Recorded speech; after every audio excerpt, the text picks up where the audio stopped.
Profesora, buenas noches. Compañeros, buenas noches. Voy a exponer sobre sobre el gobierno de Fernando Belaúnde. Fernando Belaúnde asumió la presidencia el 28 de julio de 1963 en medio de una gran expectativa popular,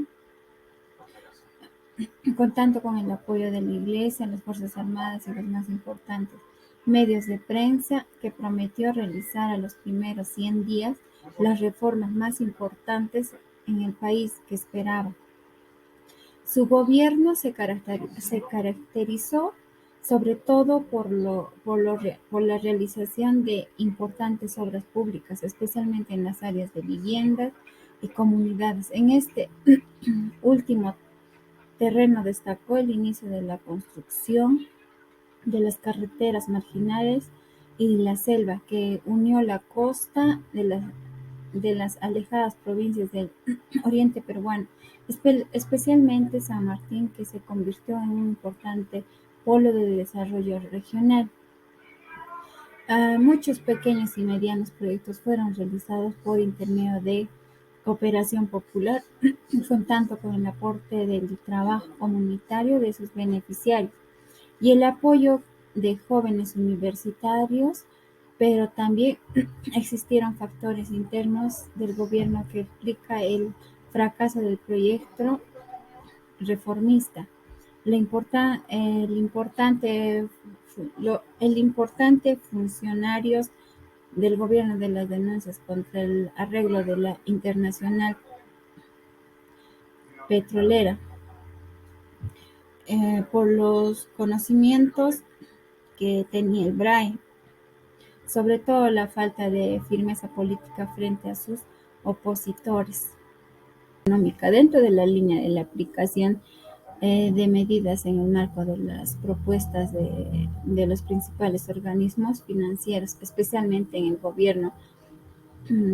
Nombró como ministro a connotados representantes de los intereses de la banca y las empresas extranjeras para enfrentar la situación al gobierno, recurrido en una política de devaluaciones periódicas, lo cual provocó la dolarización del ahorro y de la economía en general.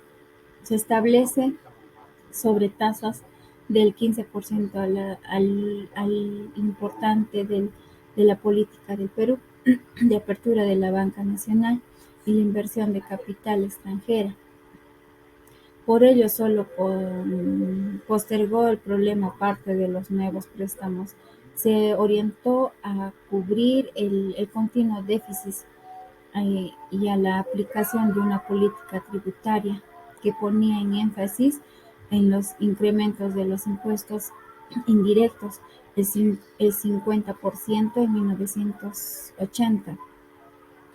En 1982, en la reducción de los directos del 48%.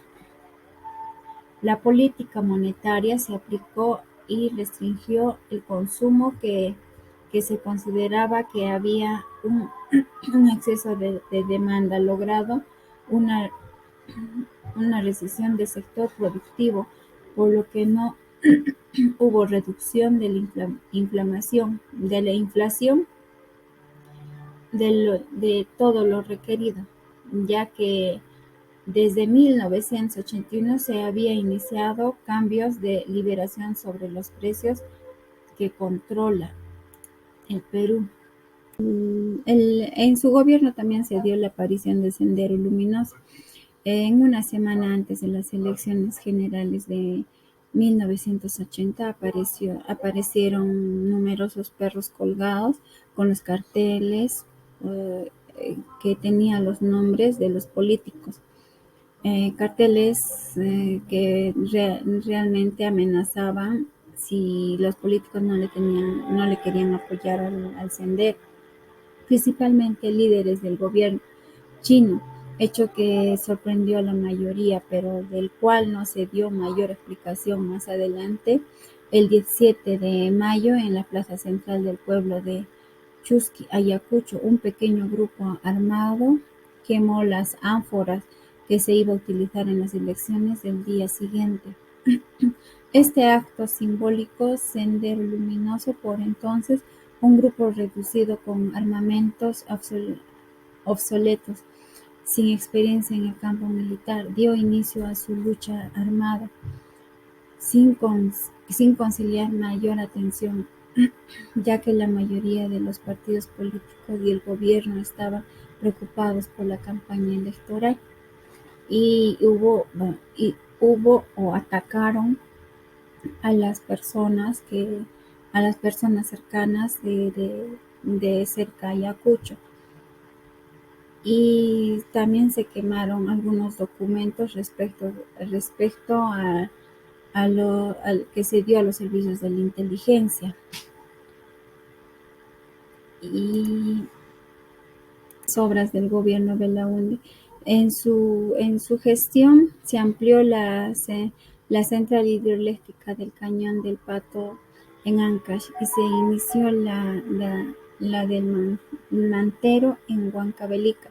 Se construyó la primera etapa de reservorio de tinajones en Lambayeque para mejorar la actividad agrícola, ganadera y la zona norte. Se construyeron las represas de agua en la ciudad blanca de Arequipa.